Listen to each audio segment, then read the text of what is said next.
Now, the poster child of the post-1836 Tejano is Juan Jose Erasmo Seguin of San Antonio, and of course the Seguin, which is east of San Antonio, is named after Juan Seguin.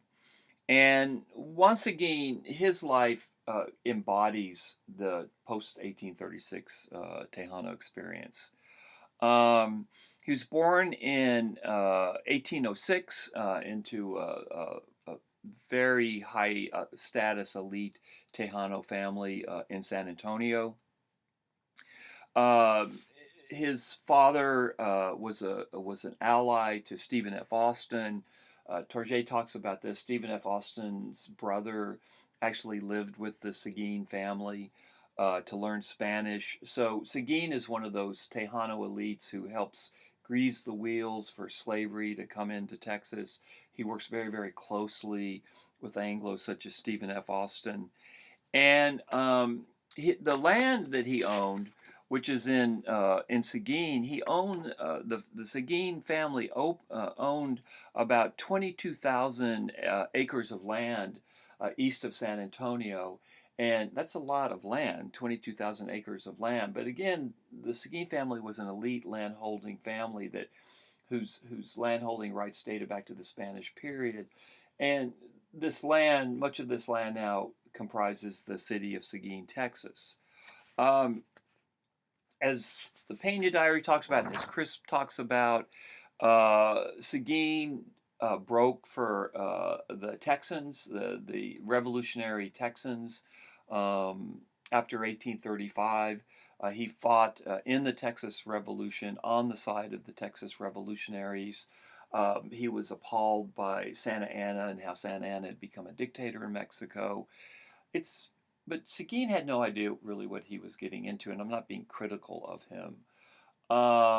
But he's a hero of the Texas Revolution, although arguably a forgotten hero of the Texas Revolution. His contributions are almost completely forgotten or erased from historical memory after 1836. But after the revolution, things do not go well for him at all. But just a reminder, Seguin and his men fought to capture San Antonio in December of 1835. They fought at the Alamo. The only reason that Seguin survived is he was asked to leave the Alamo to go down to Goliad and get some help, which didn't happen because Fannin was so incompetent. He fought with distinction at the Battle of San Jacinto, and so he's a genuine hero of the Texas Revolution. He comes back to San Antonio in February of 1837, and Sam Houston, the president of Texas, has appointed him the alcalde Seguin, the mayor of San Antonio. And what he does when he comes back to San Antonio, the first thing he does is he gathers the remains of the defenders of the Alamo, those that had died defending the Alamo.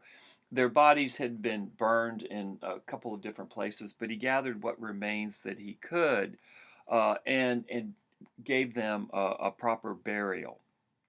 And what's interesting is that he delivered a eulogy in early 1837.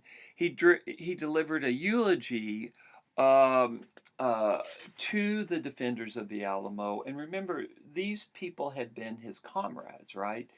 They had fought together. And he talks about the bravery of the defenders of the Alamo. But I want to make a kind of a specific point. It's a small point, but I think it's really important. Juan Seguin did not speak English. Why would he have ever learned English? So when he comes back to San Antonio, gathers the remains of the Alamo defenders, gives them a proper Christian burial, and gives a speech at the point where they are being interred. That this is, this speech is given in Spanish, and it speaks to the complexities of the post 1836 period. And he talks about the defenders at the Alamo. He says, they preferred to die 1,000 times than to live under the yoke of a tyrant. What a brilliant example, one worthy of inclusion in the pages of history. Tearful countenance, behold your brothers Travis, Bowie, Crockett, as well as the others. Their valor has earned them a place with all my heroes. So what he does is he gives this beautiful speech honoring the defenders of the Alamo in Spanish and then gives them a proper burial. But things start to get a little rocky for Seguin fairly quickly.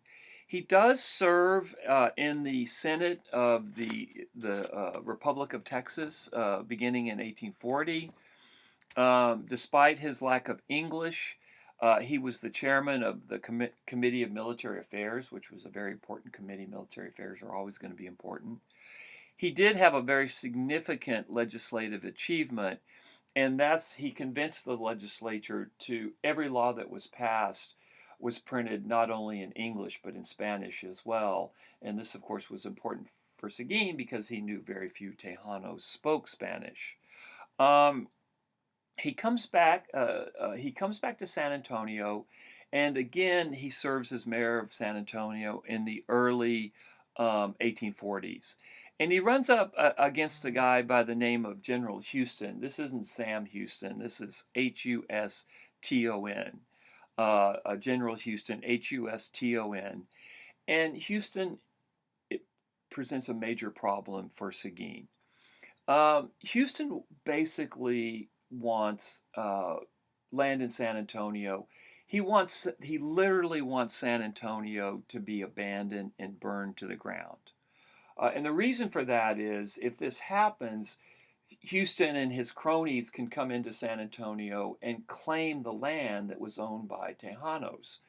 So Seguin goes straight to Sam Houston, and it talks about this nefarious plot to burn San Antonio to the ground, to abandon it, to burn it to the ground.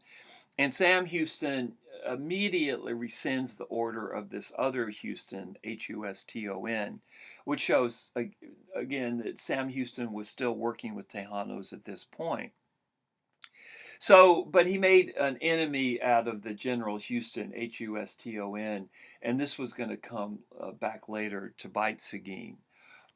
So he was able to foil that plot, but as he's a mayor in San Antonio, things are not going very well. Speculators are coming into San Antonio. They're trying to buy land that did not lawfully belong to them. They're trying to buy land of the land that was owned by Tejanos, land that dated back to the Spanish period. And there's all kinds of, I said before, violence, manipulation, illegal moves. And Anglos were illegally squatting on land that was owned by Tejanos. And it was very, very ugly period. Seguin referred to San Antonio as the receptacle of the scum of society.